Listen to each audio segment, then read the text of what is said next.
She doesn't care? Question mark. I'ma tell you about a woman whose heart is sunshine, whose body burned hot. I'ma tell you about a woman who's cold as tundra, with some frozen eyes. I can tell by the way she moves that she cares. Welcome to the C Note Show. I'm pumped for today. I have awesome clips. Today is sponsored by Chuck Norris Jokes. Chuck Norris Jokes are our sponsor today, and they paid us a whopping $0 to be a sponsor on our show today. I've compiled some awesome Chuck Norris jokes. We've got a 3-minute TED Talk today. We've got a funny commercial from Europe. We've got a spot from the show Frasier.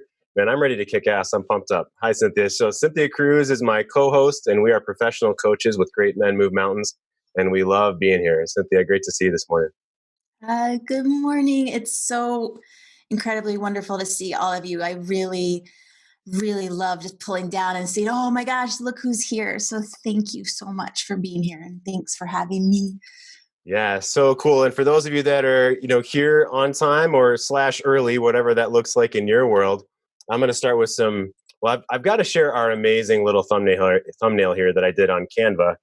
And if you haven't used canva.com, maybe they should sponsor us.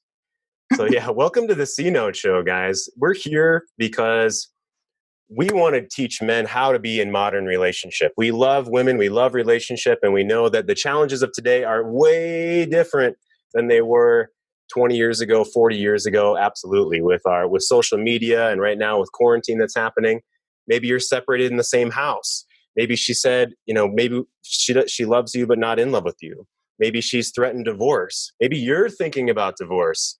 I mean, the men that come on this show want to know what the hell to do. They want the facts and they want a plan. They want perspective and they want a usable mindset that they can move forward on right away. And so the mindset I'm going to start with is some Chuck Norris mindset.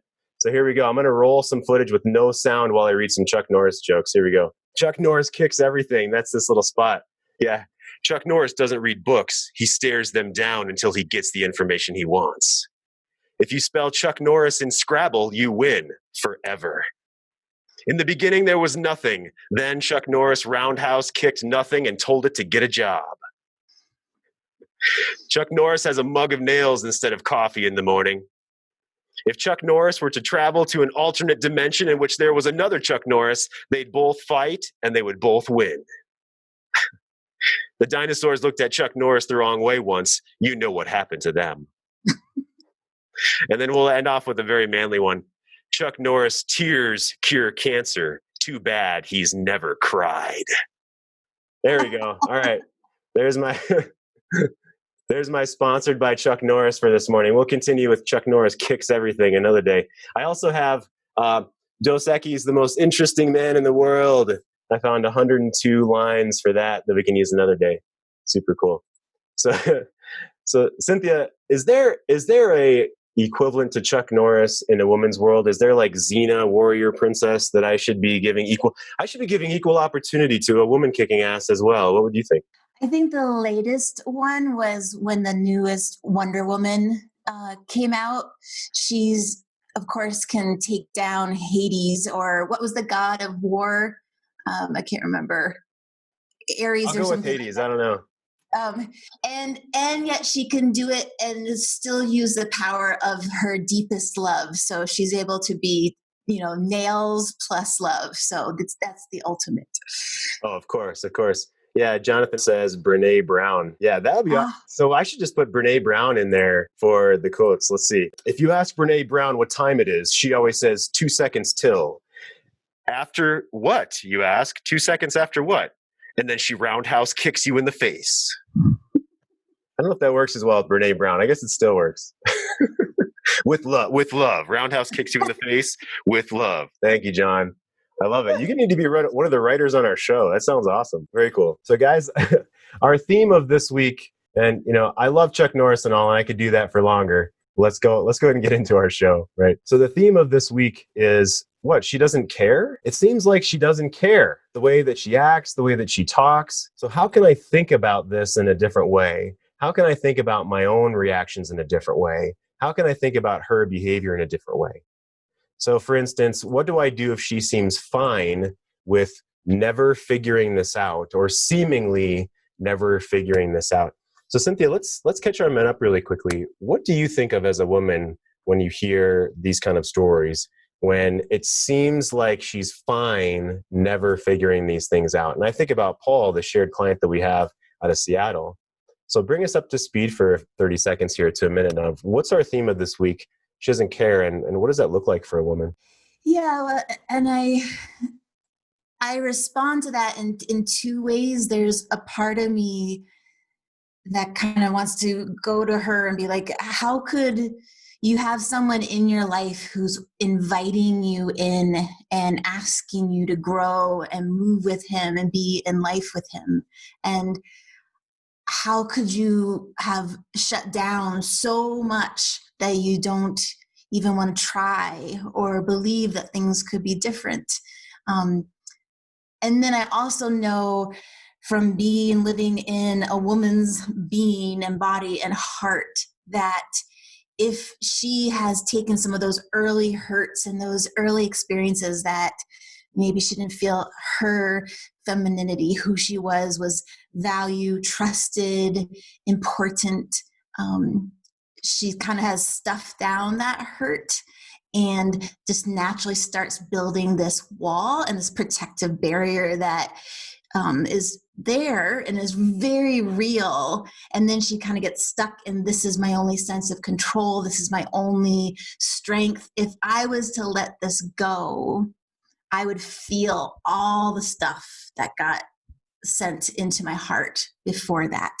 And so I think that is why sometimes there's such a resistance and such a wall. She is protecting herself hardcore. That protecting herself is how we sometimes take that completely personally, right? And we think that, oh, it's our fault, or even she's even saying that it's our fault. And that's something that happens quite often. And as a man, as men, maybe we've been a nice guy for a really long time, or we've been shut down and we didn't know how to respond to that. Or our covert contracts as a nice guy like me weren't fulfilled, and then anger explodes.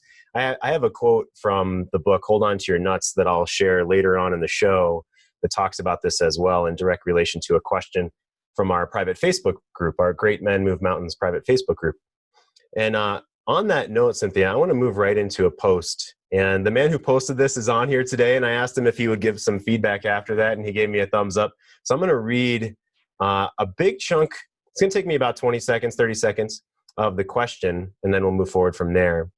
So is this progress? It's an honest question. Since I've started putting my desires first in my life, like taking time to work out, playing golf, spending time by myself in my nice guy cave, I even cooked my family a meal that I love, but they don't particularly enjoy. I tried to adopt a I don't give a fuck attitude and trying not to come off as arrogant or standoffish. I use this mantra when discussing other people's views, opinions, and I especially use it if she does not agree with the parenting style I believe in. Since my self-desired efforts have started, she has recently started to complain about my higher than mighty and selfish attitude, to which I just shrug off or even chuckle at. This has also put her in a mindset that I don't care about anything anymore, especially her feelings. The nice guy in me wants to stop and say I'm sorry, but I know I can't go back to that mindset. So a question, am I approaching this the right way? How do I avoid the fine line of sounding like an asshole between that and actually being an asshole, right? And then we had another man follow up immediately with, he has the same exact question, right? I think I copied and pasted the wrong thing here. So that's not actually what I want there. So what I wanted there was, there's another man that said, yeah, I'm curious about the exact same thing. So it was immediately, boom, boom. And I figured, hey, let's bring this on the show. Let's bring this on the show. And so, Cynthia, when you see that, I'd love to get some feedback from you about, from a woman's point of view, when she's saying, oh, you're looking higher than mighty and a selfish attitude now, and it doesn't look like you care about my feelings right now. What do you think is going on in that dynamic? Give us some feedback, please. Sure. Well, women with each other feel connected, feel like they're not alone when we swim with each other in the ocean. for a woman, it is really off-putting when, if you're having a really, really hard day and I'm so stressed out, I'm so tired, and the person next to you is like, well, that's good for you. I'm sorry that happened, but I'm doing great and I'm going over here. She feels completely abandoned, and she's probably going in her mind, oh, I would never do that to this other person. I would empathize and I'd swim next to them. So that's what women do with each other. And then, but it's so different with the men in our lives, because we do want that, hey, I hear you, you're not alone in the ocean. But she can't expect you to dive in the ocean with her, because then you lose polarity and the masculine energy gets dissipated. And then there's a backlash to that, because then she doesn't feel held, supported, like you are a solid presence in her life, and she loses attraction. Mm. Yeah, that pendulum swing, the pendulum swing. And I want to ask the man that posted this to come on. And I'll say that we see this a lot in that, and I went through this when I was learning about what are nice guy behaviors, Robert Glover's book, No More Mr. Nice Guy. And I'm over here with these covert contracts, thinking that if I do the right things, if I say the right things, if I take care of the kids and clean the house and all these honeydew checklist items, that will earn me love and that will earn me respect. And I'm doing to get in that instance. And I realized that that's actually a naive way to look at relationship. It's something that many of us just adopted from either our fathers or movies or sitcoms. And, with a laugh track in the background, like, oh, haha, look at the man trying, that's what he needs to do to earn the approval of his wife. And we learn these just by osmosis, I suppose. And the truth of the matter is that turns her off.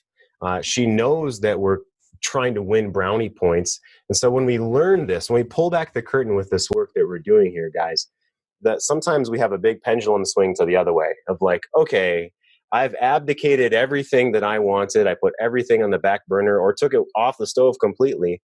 And so now I'm going to try something else. I'm going to try this different way of being. And that's not bad. That's not necessarily wrong. It can definitely be abrasive, right? Like Cynthia was saying, she might feel like she's abandoned if we use that strategy. And that's a normal kind of part of this process is, well, what's the full pendulum swinging the other way? And now I've learned where I want to be, maybe toward the middle. And still need to practice that, right? It's the behavioral and emotional confidence to practice that way of being. So Kent, if you would jump on, I'd love for you to share about that post and then about some feedback you got underneath the post as well. I think there were 17 comments that came in the next 12 hours after you posted that on our forums, which is phenomenal. So yeah, share with us a bit. Come on and share us about the post and then the feedback you got underneath. How's it going? Good, man. Good to see you. Good to see you. Yeah, I first off, I guess for everybody here, I'm very, very new to all this, and as we all are. But I literally feel like I'm at ground zero right now, and getting to work with you and get to hear everyone's stories. Any subtle change for me is not comfortable, and it's very uneasy to look at how I've been and recognize that, and try to learn, like you've taught me, Jeff, to lose the binoculars and try to enjoy every step of the moment and not necessarily look at the end goal. So this particular situation, with her asking for space and her basically insinuating that we are separated, living in the same house, I took that as an opportunity to create my own space and to do some things that I enjoy. And again, not trying to be abrasive, but try to create that, I don't really give a shit what the reaction is going to be. I'm going to do some things that I enjoy doing. And the uncomfortable part for me there has been some negative response from her in my doing that, which the nice guy, mentality of me, like I said, wants to go apologize and correct it. But it's Right, like, no, right, like, yeah. don't I deserve this? Don't I deserve to, set my own boundaries and, be the person I want to be? So I've tried to, hold those boundaries as much as possible, and not really give in on those much, if at all. And that's been tough for me as well, because it's not normal. So Sure. and I think the analogy the other day when you mentioned the web, I feel like I'm kind of there where, when I push or pull, or versus when she pushes and pulls, like I feel like I'm getting stuck either way, not being able to set my own boundaries. And in my what I've noticed here recently is changes in her. And when you mentioned the pendulum swing, I've seen the pendulum swing in her as well, kind of being towards the positive. Like, she is more comfortable around me. She is, wanting to engage in more, chatter, conversation, very, relaxed, not so intimate, but, relaxed conversation. And it's new. And I'm trying to evaluate that, which is kind of my question. Like, is this normal? Is this progress? And I guess the feedback was great. I think for me, personally, I can honestly say now for the first time, what I want is to be a healthy version of myself, whatever that takes. Yeah. For myself, also for her and my kids, and whatever our relationship looks like in the future, whether we're still married or we divorce or being a co-parent or whatever, I appreciate all that feedback, and, I just want to be a healthy version of myself, and I need some guidance. That's for sure. Yeah, Ken, thank you so much, man. I mean, you've been on here, you've been a loyal, viewer and contributor on here and in the forum. It's so amazing. And from what you were saying right there, you're definitely, I want to say it feels really new, and it is, and you're definitely not at the starting line. Okay. So the awareness of these things, the trying some things out, the moving forward, the noticing in yourself and noticing within her, are definitely not things like when in 2015, I was flat on my ass. I felt like I was in free fall, not even aware of what was going on. And that's what opened my eyes to this work. So I want you to know you're definitely not at the starting line. It's phenomenal.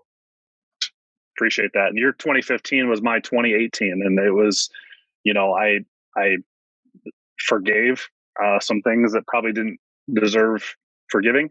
But I also, all my efforts were, and I recognize this now, all my efforts, in the nice guy mindset were for her in the relationship, and I did nothing for myself. And it's, I think that really, really hurt me to my core. And, I thought my needs were being met, but it just wasn't true.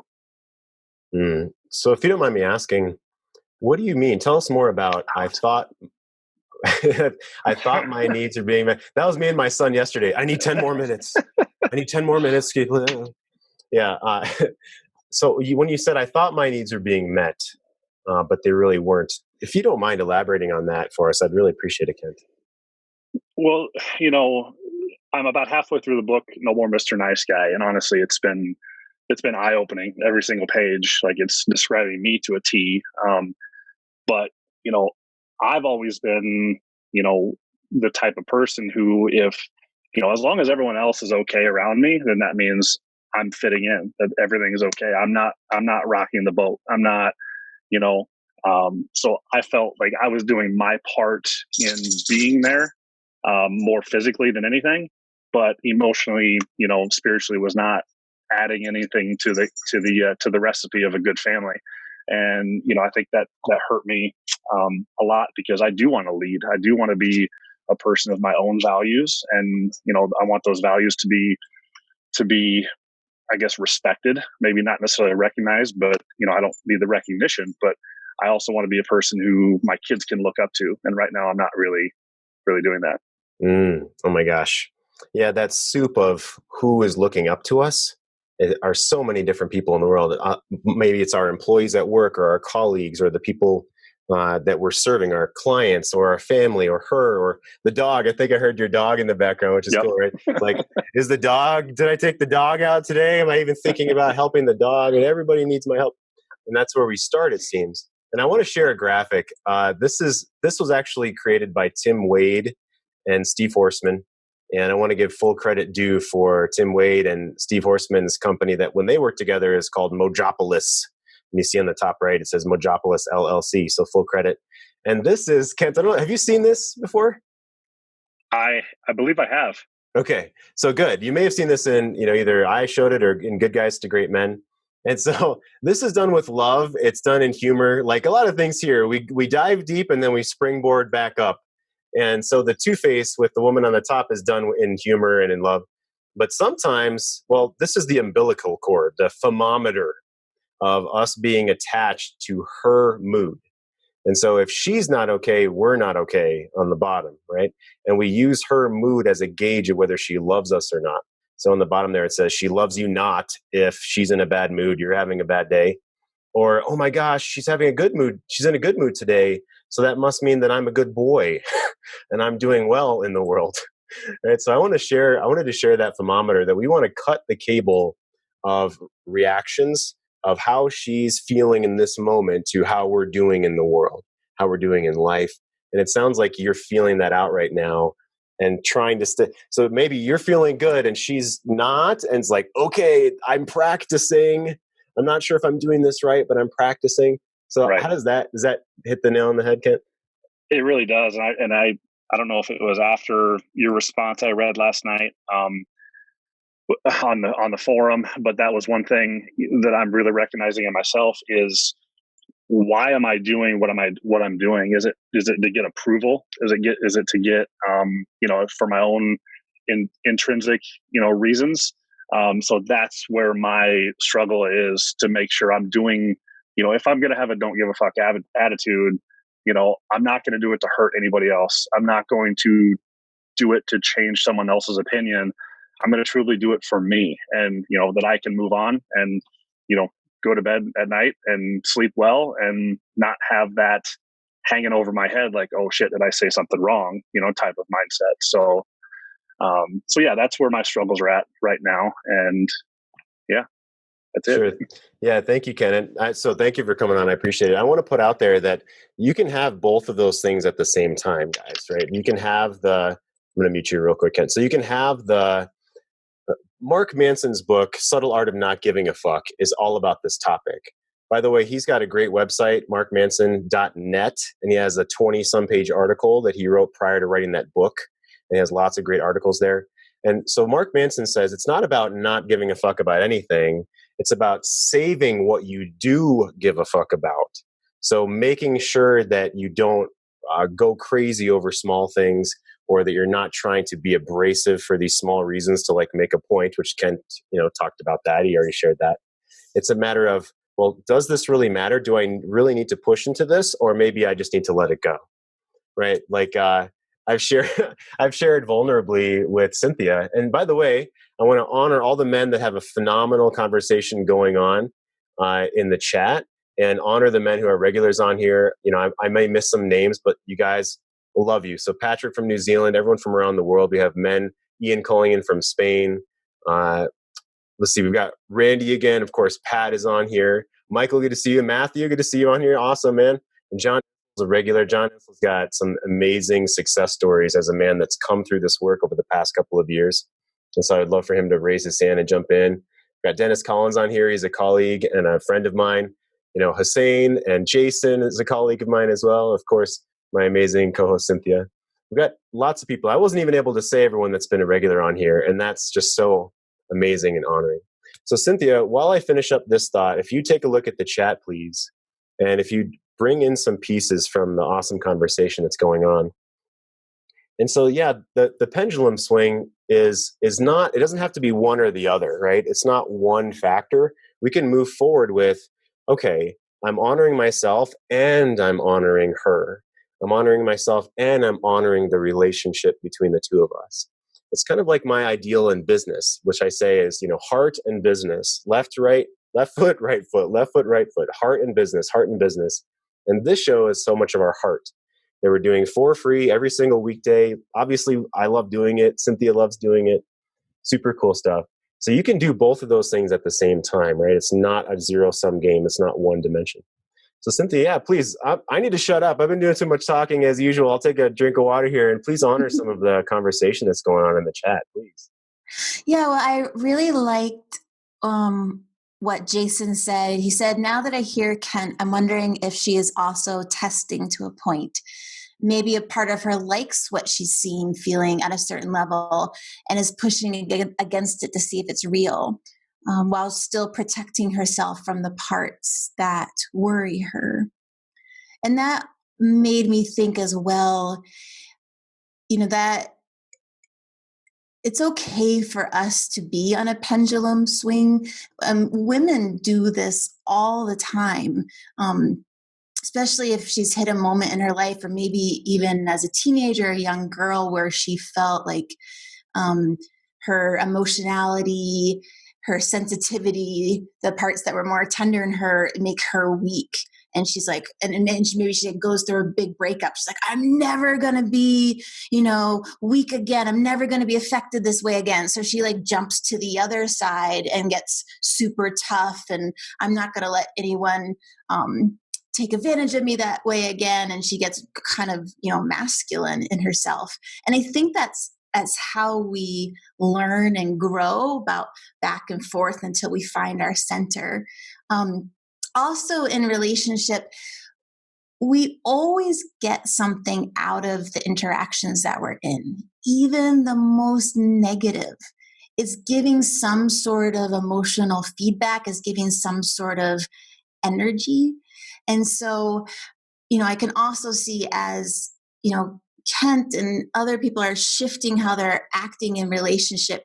You're changing up the dynamic. You're changing the energy that she's getting out of certain interactions or certain responses you used to have. And that's a place of uncertainty. And I'm not wanting to call this, oh, you're getting bad energy off of someone, or you shouldn't get that. It's just how we work. And so it also makes me think that, Kent's wife is all of a sudden, whatever she was getting out of that is not happening anymore. And so it's a little off-putting to her. Kent, if you don't mind jumping in, what are your thoughts about that? Is she's maybe not getting what she was in the past, so she feels unsafe or off balance, and she's trying to figure this out too as you go forward. How does that hit you, Kent, if you don't mind? Yeah, that kind of hits me pretty square on, because like I said, there was several weeks actually, where, I was taking all the time for myself and really not really engaging in the relationship much, just kind of floating through. And it felt like there was a soft change when I really truly distanced myself. And I told her, I said, I'm taking time for myself. Like, not that I don't care about you, but it's just, I care about me more right now. And from there, that's kind of when I saw her, her overall demeanor change very slightly, and almost wanted to be a part of that, and, wanted to know more about where I was at. And it seemed like she became very unsure of herself.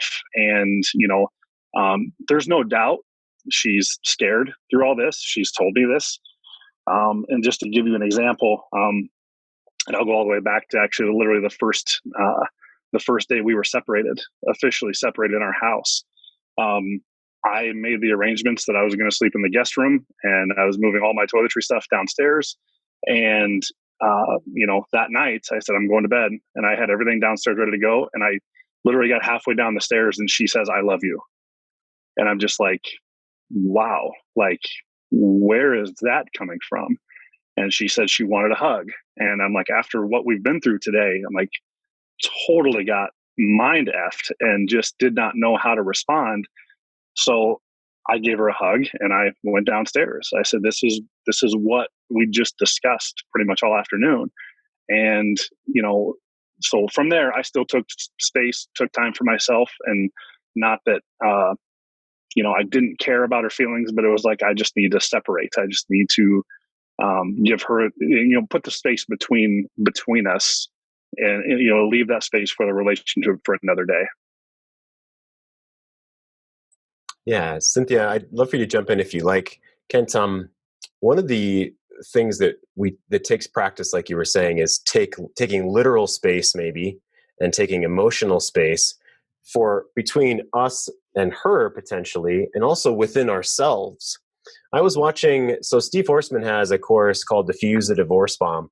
And by the way, we're a tribe here, guys. Like, I'm happy to talk about everything else that I'm in and what I'm reading. And there's lots of groups online. There's lots of books. There's lots of shows. And so we curate here the best of the best. So you know that what I mention is fucking top notch. And so that saves you time. And I love doing that on the show. So Cynthia and I are actually reviewing Steve and Tim's course, Diffuse the Divorce Bomb. And he talks about she may be needing emotional space with space within herself as well. So when she says, I need space, it's probably literal space. It's probably emotional space from conversations. And also so she can feel space within herself. So she doesn't feel overwhelmed either in her own self. And Kent, that's what I was hearing from you as well. It's, okay, I just feel overwhelmed within my own self. So I need space within myself too. And sometimes that comes across as, you know, the other person could be defensive about that. And does that sounds like what you were talking about, Ken? Does that feel right? Yeah, absolutely. And I was very clear. I said, take your space. And I told her, I said, this is a chance for me to take mine and you take yours. And I didn't know how badly we needed that back then, but it was obvious, obvious to the relationship that was needed. And, that was probably about 10 weeks ago, and we're still, on an uphill struggle, but that was a day that I'll never forget. Yeah. Yeah. Thank you so much. Awesome. I'm going to take a step forward that segues into, well, what do I do next? Okay. So Jeff, there's me, there's her, and there's the relationship. Jeff, I've heard you say that on this show. There's those three different entities and the relationship between those. Well, if I'm taking space and I want to regrow intimacy with her, even if it seems like she doesn't care, the theme of our week seems like she doesn't care. So who do I want to be as a man? And how do I maybe take a step forward in a just a verbal way? So Cynthia and I released less than 2 weeks ago our free audiobook, which is about the stairs of intimacy. It's how to get more hugs, kisses, affection, and sex, even if you're on step 0, even if you're on step 1.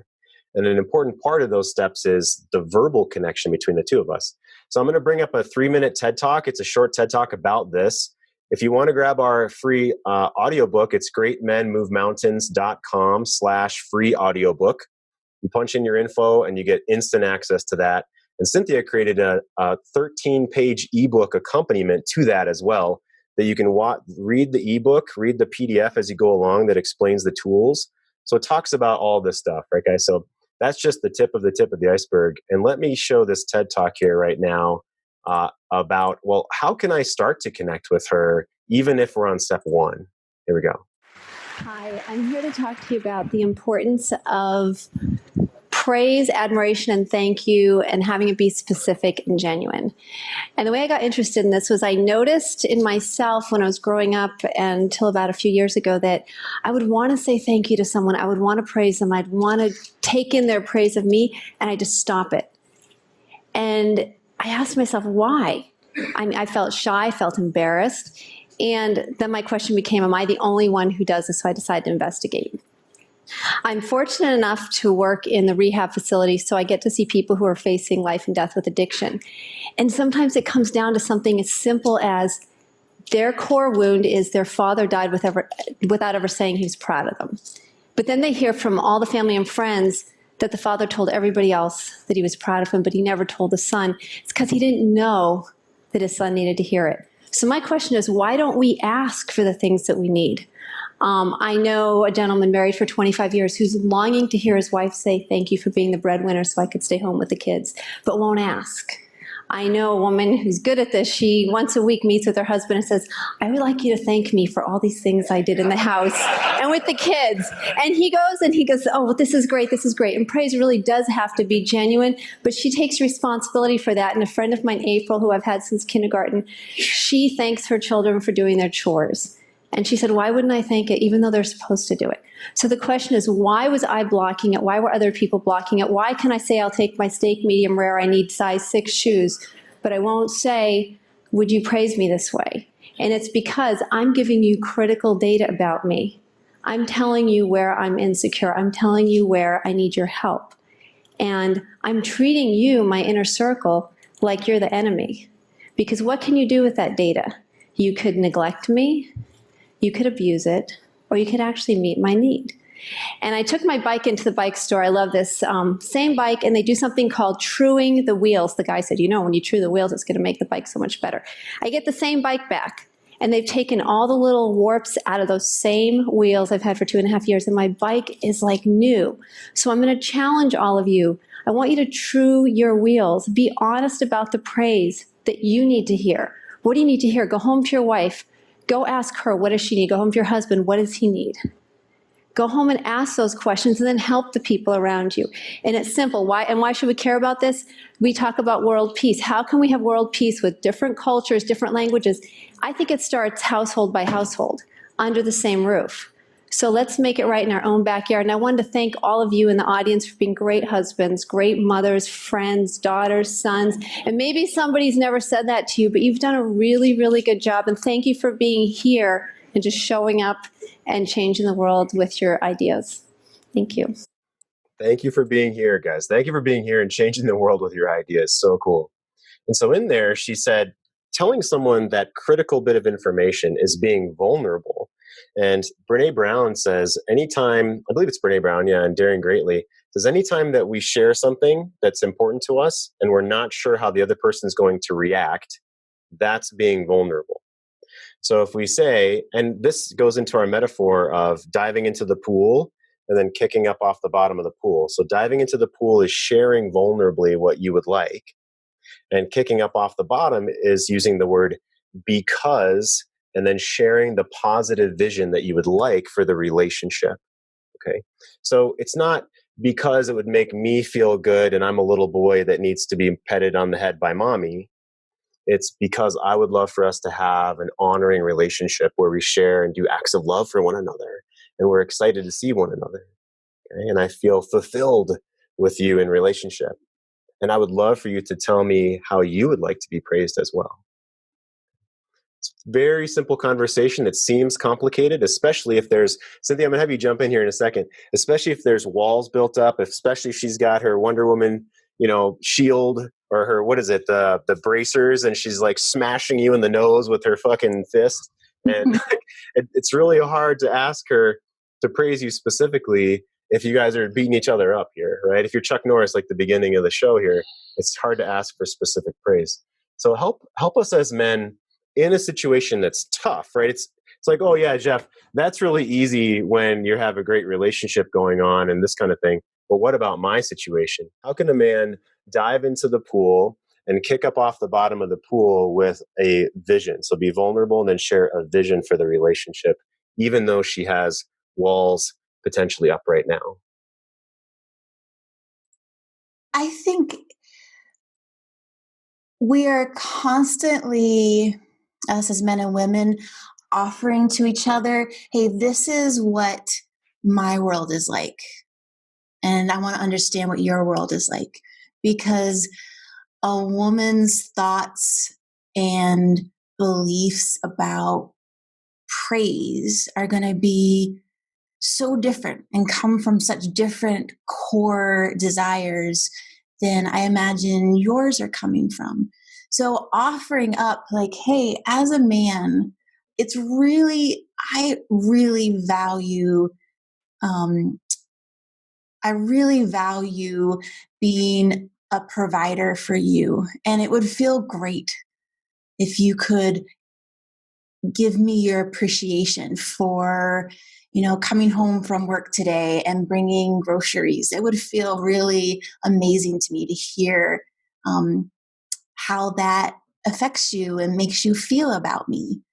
And then the vision is that I want us both to be able to share and ask for to be seen, to be noticed for how I as a man am showing up and what's important to me. And then how you as a woman are showing up and how you want to be seen and noticed. Beautiful. John, yeah, jump in, please. I'll see you raise your hand. Yeah, go for it. Perfect. All right, cool. Just make sure my mic was on there. Yeah, no, that's really fascinating. I actually just started reading Open Heart. And so I've read all of Brene Brown's book, and she really talks about the praise, praising your woman and the types of stuff that she gets down on herself about.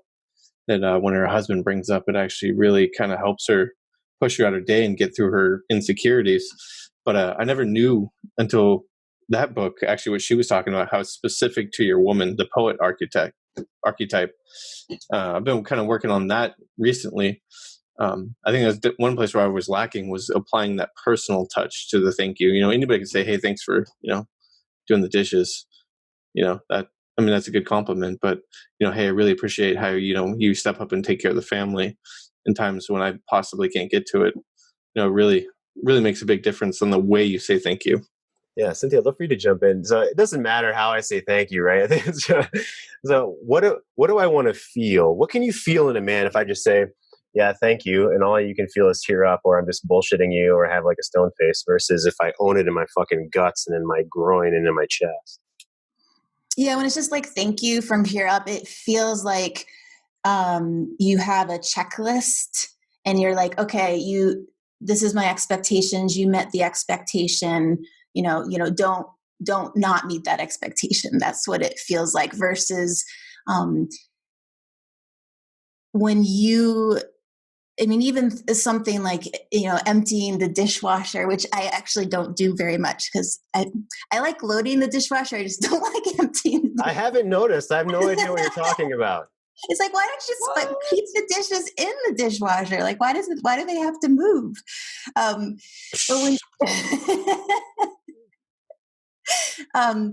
when you say thank you, even for those smaller things, and I feel it from your whole heart and body.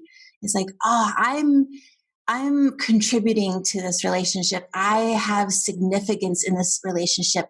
I have an effect on this other person, and that's important. We talk a lot on the show about, not worrying too much about our effect on the other person, what happens if the effect is negative. But as human beings, we also have a desire to know that what we do matters to someone and makes their life better. Yeah, that what we do matters. I'm going to show. So, John, I'd love for you to jump on and share a quick story if you have the ability of when you maybe didn't do that in the past and the mindset shift or the awareness that you have now. Oh man, I could think of plenty of times. Like, so my wife has given up, thankfully she's given up her entire life. Like she doesn't work. She's a stay-at-home mom and she's raised our kids and she's been there since, the day that we started having kids. So, I come home to a cooked dinner or the house is clean, or maybe it isn't clean. And instead of having the appreciation of, jumping in to help out whenever I could, or, I come home and I can see her visibly stressed out from the day and I just go and sit down and, I'm just kind of stewing because I came home to a dirty house. I'm like, well, what's going on here? Not realizing that she probably had a bad day. Having that mindset shift of, I come home and I see her sitting in a chair, the house is dirty, the kids are growing crazy. She's probably had a day. So, I instantly just come in, give her a kiss on the forehead, and I get, we're a team. So I get to pull in, sometimes in the teamwork, that means I pull 80, she pulls 20, or I pull 20 and she pulls 80. So, yeah, I love that. So that positive regard that when you walk in and you see this kind of crazy disaster, assuming that she was trying and that they're assuming that something went down that's going on here that's more than I know. Yeah. Yeah. You come with that positive regard and, go clean the house up and let her relax. Usually, not that I'm doing it to get anything, I'm doing it to give, because she's obviously overworked at that point or overstressed. So I'm doing it to give her a break. But usually, that pays back in dividends when you putting deposits in that relationship bank. It's kind of nice. Yeah. And it's funny. I totally agree with you. And so I could be the cynic and say, oh, that sounds like you're winning brownie points, John. You're like trying to put into the bank so you can take out later. What would you say to that? I'm not really take out. I don't mind what comes back. I'm not expecting anything out of it, but there is there is a quote: if none of you are feeding the bank, then the bank never grows. And I come from the firm believing if you're not growing, you're dying. So Tony Robbins, if you're not growing, you're dying. So that's if you're not actively trying to grow a relationship, you're dying. And it took me a long time to get to the mindset is a relationship is a place you go to give, not to get. Even from your friends, from your family, you go to give there from an abundance. Love it, John. Awesome. Phenomenal wisdom. And yeah, there's you, there's her, and then there's the relationship. And the relationship needs to be nurtured and grown and fertilized in these different ways. And the acts of love, right? Love is a verb, the acts of love, of giving. And so if we full circle to the question, well, it seems like she doesn't care. It seems like she doesn't care if the garden dies. It seems like she doesn't care if the love between us dies. Is a bigger conversation around, well, first of all, what kind of man am I? What's my spiritual confidence in knowing the kind of man that I am? And what's my behavioral confidence on how do I bring up those kind of conversations? Okay. So it's definitely something that we can tackle next week on the show. We don't have time for that today. We've talked about that also in the past. Those things are within our, I don't mean to plug our audiobook here, but that's in our book as well. And John talked about Tony Robbins. So let me share quickly. You've probably seen this around, Tony Robbins' 6 core human needs. And John, and we're talking right now about connection and love, regardless of the covert contracts that you may have in your mind, right? We want to put those covert contracts down. Take the rocks out of the backpack and leave them outside. Because when you go in and you have high positive regard, even if she maybe, quote, doesn't deserve it right now, you're setting the tone in the relationship. You're leading emotionally, and she wants you to be positive and forward moving, even if she's not in a great space, even if she's not in a great mood. And that's, exactly what we're talking about with the Femometer here that I showed earlier in the show. She doesn't want you to be reactionary to her. She doesn't want you to feel like she's got to be in a great mood for you to be in a good mood, because then now she's responsible for your happiness. And she doesn't want that. She's already got work and pragmatics of life and stress out there and kids. All those things are already on her mind, like the anxiety watermark that we've talked about, Cynthia. So yeah, let's give some, if you would please, if a woman is sitting and it's a disaster around her, and her man comes in and he has high positive regard, what does that feel like in your body as a woman when he assumes positive things, even though it looks like a shit show, or even if you haven't unloaded the dishwasher and he has high positive regard? It's the biggest relief in the world, because there's always a reason why the shit show has occurred. Alison Armstrong talks about, and maybe you will have feedback from me too that men do this, but she says that for women, everything in their space talks to them. It's never like she can just compartmentalize it and say, never mind, I won't deal with it. I even have some, piles of notebooks next to me on the table, and I hear their voice going, I want this more organized. Like I want to do this differently. So there's always something that's come up that, if she's in a place of overwhelm and she's already being hard on herself, the voices are already really loud. And especially if she knows, you prefer the environment a certain way, there's that relationship voice. So if your high regard, and just compassion is like, this is okay. And then she can kind of rest into herself, and then the judgment dissipates, and that's when she can move forward and take action. Yeah. John was nodding his head vigorously, like, yes, everything speaks to her. That's absolutely true. That was the Queen's Code was actually where I realized how bad it was when I read that, because it was the single track mind where a man will walk past the socks and not even pay attention to him because he's on the mission of like, I got to go out here and fix this thing. I'm walking past my socks, the kids' toys, the dog bowl is probably not covered with some food because I have to be outside to fix this, where she is walking past that and everything is speaking to her as she's walking through the house.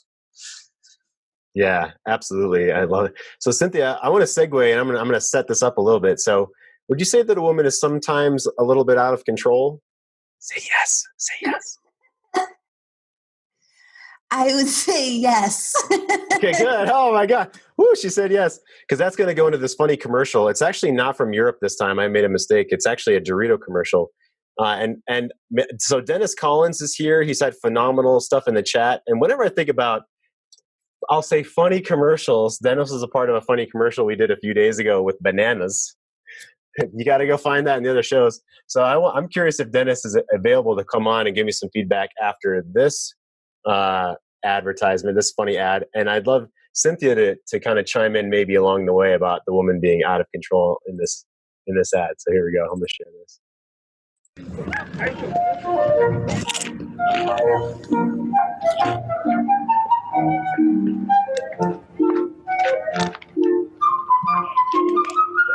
Can't control herself. Look at that.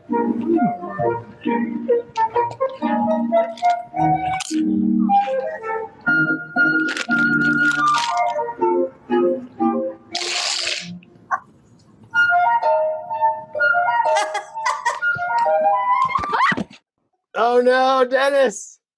Dennis! Are you on? Can you come on, Dennis Collins? I did not see that ending coming. Oh, man. That's traumatizing. Oh my goodness. So good. So good. Oh, my. I'm so glad you're on here today, Dennis, to experience that with me and every other man on here. I shared with Jeff the other day that I had a brand new bunch of bananas at the house, and I've struggled to eat them since the show the other day. Oh, so good. Oh my gosh. Yeah, I'm oh my God. Okay. Beautiful. I do. I'm just going to segue hard. I don't really have a segue out of that one. I just wanted to bring it up. I'm going to segue hard. I want to bring in a conversation that was brought up on the forums. So that was me springboarding into humor. And I'm going to dive into the pool again, and we're going to springboard back out by the end of the show. We've got about 7 minutes left on our show here.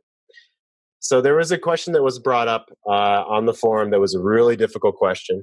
And I love how Jason took the fucking reins and jumped in to handle all the comments. And basically it was kind of a really long, if you will, complicated scenario that was presented by one of our members, which I love and is totally cool. And I love that Jason grabbed the reins. I'm not sure if he's able to jump on. He's got to get to work here pretty soon. But I want to introduce this question. And it has to do with the words defensiveness and gaslighting. Okay. And then I want to read a quote from the Hold On to Your Nuts by Wayne Levine, one of the books that we always recommend. So, Jason, if you want to unmute, if you just unmute yourself, that'll show me that you're able to maybe jump in. And I want to read just a tiny bit. Awesome. Yeah. Someone just introduce this, and I'd love for you to jump in. So the question is, how do I determine honestly if her criticisms are valid? And what's the key differences between being defensive and gaslighting? Is there a point in which being defensive is effective and healthy? And a little backstory real quick here is, the man says, I'm a recovering codependent, and I have historically taken blame for things that are not my responsibility. Currently working on better boundaries and struggling to be confident in taking responsibility for my actions while not accepting blame for the actions and responsibilities of others. During this process, I've been accused of gaslighting a number of times. So how does he know what the difference is between being defensive and gaslighting? Please, Jason, if you can share with us. Well, gaslighting has malicious intent. One uses gaslighting to make the other one feel stupid or crazy, or no, you didn't say that, you said this type stuff. It's malicious. You want to hurt the other person with gaslighting. Being defensiveness is just protecting yourself. It's an energy that a lot of us wish we could just turn off sometimes because it gets us in trouble. But really, your little boy raises up and you just no, that isn't me. No, I didn't do that. No. Yeah, the defending and the arguing, right? Right. Yeah. Yeah. Thanks for jumping in. I want to read a quote from Hold On to Your Nuts, and if you feel like you want to jump in again, please do. So let me share the screen here, and then I've got a funny inspirational clip from the show Frasier that I'm going to play us out with. So stay tuned for that. And man, I like almost started crying, and I was like, yeah, at the end of this clip that I'm going to show here in a few minutes from Frasier. All right. So from the book, Hold On to Your Nuts by Wayne Levine, this is tool number 6, don't argue. So in the context of how do I know the difference between being defensive and gaslighting? Well, what really happened was a huge argument basically ensued, and then he was accused of gaslighting when that argument didn't even need to happen in the first place. And so this is from the book. There's nothing to be gained from arguing that will in any way benefit you individually or as a couple, but you continue to do it. It may even feel sometimes as if it's out of your control. It's not. We argue for very specific reasons. When we take time to examine what's actually going on, we learn a lot about ourselves as men, and we learn how to communicate with our wives and everyone else without arguing. So what is it?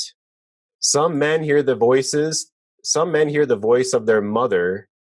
Let me read this. Some men hear their mother's voice. There we go. Some men hear their mother's voice every time their wife raises her voice, gets angry, is negative, needs to be right, gets close to a reprimand, makes that face or has that tone, or even looks at him sideways. And you know what? She knows when you're comparing her to your mother, and she absolutely doesn't like it, doesn't like you for it, and sometimes doesn't like herself for being that woman. For other men, it's their experiences in their father's house that are the core of their pain and the source of their arguing with their wives.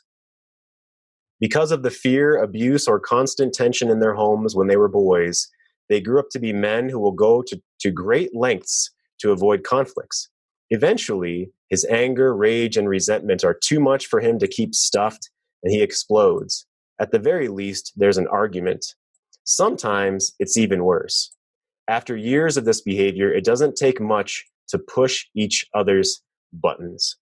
So, Jason, if you have an opportunity, yeah, please. What are your thoughts on that section of the book? I guess as a man who's done this probably longer than most people on here, this work, I would just encourage men that there is a light side to Mr. Nice Guy. There is a real beauty and power in the fact that you don't want to hurt other people. And where this ties in with this is you don't want to argue, you don't want to fight, you don't want to have all that negative energy that's core to who you are as a person. But there is such a powerful tool in learning how to ask the question, what else about that? What more is underneath there? Oh, wow. When you said that really brought up anger for me, but I'm curious, what else? You're avoiding the conflict. You're still so powerfully in connection the whole time. It's everything you wanted to do. There is a beauty to who you are as a person, as a nice guy. We like to write it off as nice guy being evil. There is a beauty and a power. You just need to learn a different way of being. And I think the conversation at the first of this, the pendulum, kind of triggered me a little bit because I don't see it as a pendulum anymore. I see it as the third option. Yes. Am I a dick? Am I a nice guy? Am I passive? Am I strong? No, the answer is yes to all of it.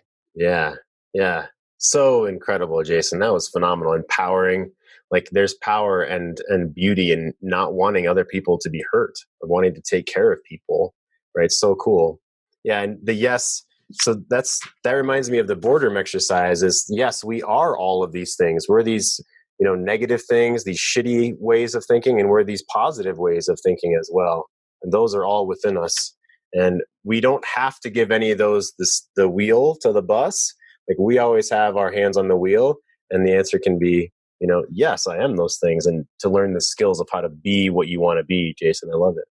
So cool. Thank you for coming on, man. That was fantastic. Good. So in that vein, I want to share this funny clip from Frasier. I think it's funny and inspiring. And now think of this as a metaphor. Think of this as a metaphor for supporting the men around us, for supporting other people in your family, even if maybe you have reservations about their chances for success. No matter if they succeed or not, what kind of man are you in your life, in their life, and in the community and in the world? So look at this that way. So here we go.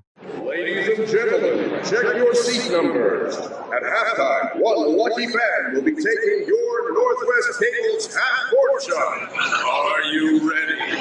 If you're seated in section 101, row 4, seat 2, congratulations!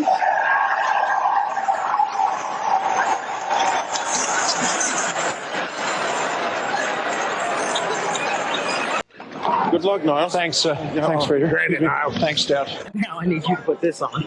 Oh, okay, here. Let me, can I hand you this? Absolutely. Are you feeling okay? Oh, it's just having done a lot of basketballing. I might just... How was that? It's nothing. It's just halftime. Poor Niles. What do you mean? Every guy dreams of a chance like this. Dream or not, Dad, eventually he's going to try to take that shot. You know how Niles throws. Yeah, you're Pete Maravich. I don't know what that means. Well, it means instead of criticizing him, you might be a little more supportive. Because no matter what happens down there, he's still your brother and my son. Hand me his beer. I'm going to need it. Here you go, Niles. Good luck.